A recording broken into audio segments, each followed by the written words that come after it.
ศูนย์รับต้อนรับฝึกอบรมวีซ่าเฉพาะองค์การกลุ่มใหญ่การเมืองป้องกันความสงบได้จัดพิธีเปิดสุดเฮียนป้องกันความสงบสั้นต้นหุ้นที่ 5 ระบบก่อสร้างวีซ่าเฉพาะป้องกันความสงบทั่วไปสุกปี 2024 หาปี 2025 ขึ้นในวันที่ 3 เมษายน 2025 นี้โดยการเข้าร่วมของท่านพลจัตวาสายของเพชรวงศ์รองหัวหน้ากลุ่มใหญ่การเมืองป้องกันความสงบมีบรรดาคณะพรรคคณะศูนย์แขกถึกเซินพร้อมด้วยพนักงานครูอาจารย์และน้องนักเรียนที่มาจากบรรดากลุ่มกองอ้อมคางกระทรวงป้องกันความสงบเข้าร่วม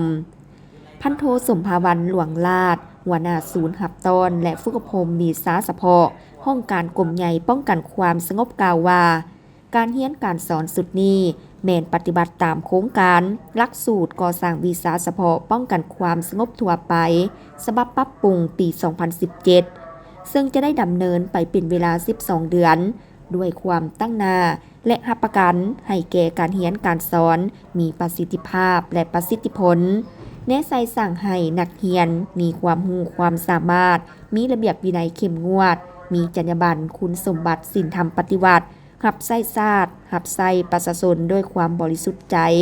ทั้งเป็นการศึกษาอบรมและยกระดับความรู้ความสามารถทางด้านทฤษฎีและหลักการพื้นฐานของเวียกงานวีซ่าเฉพาะสั้นต้นของกำลังป้องกันความสงบ